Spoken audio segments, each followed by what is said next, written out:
Taib, bismillahirrahmanirrahim. Assalamualaikum warahmatullahi wabarakatuh.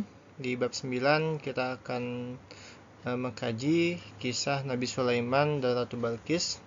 Nanti untuk penguatan penjelasan berikutnya insya Allah di kelas ya nak. Taib, ini kita akan salah satu mentadaburi surat An-Naml ayat 40 sampai 44. Nanti kalian bisa membuka Al-Qur'annya masing-masing. Nabi Sulaiman alaihissalam dikenal sebagai nabi dan raja yang diberi mukjizat berbicara dengan binatang dan menguasai jin. Ini bentuk kenabian yang Allah berikan. Kelebihan dari Nabi Sulaiman adalah Nabi Sulaiman itu bisa berbicara dengan binatang dan bisa menguasai jin. Artinya power kekuatan Nabi Sulaiman itu bisa menghentakkan bangsa jin dan bisa mengendalikannya gitu loh. Dan kisah bersama Ratu Balqis menunjukkan kebijaksanaan, kekuasaan, dan dakwah Nabi Sulaiman alaihissalam. Dikisahkan dalam surat An-Naml ayat 40-44. Baik, ini salah satu tarjimnya. Di Muhtasar insyaallah berkatalah seorang yang mempunyai ilmu dari Alkitab, aku akan membawa singgasana itu kepadamu sebelum matamu berkedip. Maka ketika Sulaiman melihat singgasana itu terletak di hadapannya, ia pun bersyukur pada Allah Subhanahu wa taala. Ini sebuah penekanan seorang berilmu memindahkan singgasana Ratu Balqis seketika. Dan Sulaiman langsung bersyukur pada Allah Subhanahu wa taala. Ini menegaskan bahwa inilah yang harus kita pahami, ditekankan alladzi khalaqal mauta wal hayata liyabluwakum ayyukum ahsanu amala. Allah itu menciptakan kehidupan dan Allah juga yang menciptakan kematian.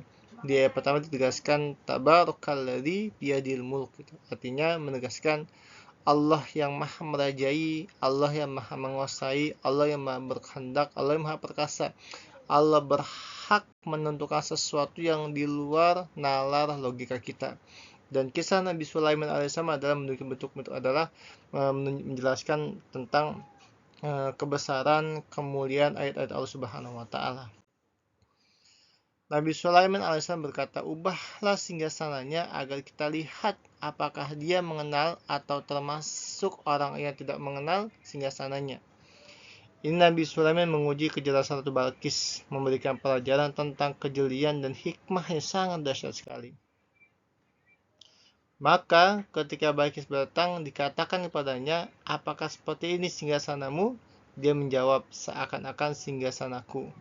Balqis hampir mengenali singgasananya, menunjukkan kecerdasannya dan kerendahan hatinya. Di ayat 43, dan apa yang dia sembah selain Allah telah mencegahnya untuk memeluk Islam. Sekali lagi, dan apa yang dia sembah selain Allah telah mencegahnya untuk memeluk Islam, karena sesungguhnya dia dahulu termasuk kaum yang kafir. Balqis sebelumnya terhalang oleh penyembahan kepada selain Allah. Ini kehadiran Nabi Sulaiman itu menghadirkan hidayah buat beliau gitu. Dibentuk tauhid yang sangat dahsyat. Dan surat An-Naml ayat 44 tekankan, dikatakan kepadanya, masuklah ke dalam istana. Maka ketika dia melihat lantai istana itu, dikiranya kolam besar. Lalu dia menyingkapkan kedua betisnya. Nabi Sulaiman alaihissalam berkata, sesungguhnya itu lantai istana terbuat dari kaca. Balqis berkata, ya Tuhanku, sungguh aku telah menganiaya diriku sendiri, dan aku berserah diri bersama Sulaiman kepada Allah Subhanahu wa taala, Tuhan seluruh alam. Ini Balqis kagum dengan kebesaran kerajaan Sulaiman.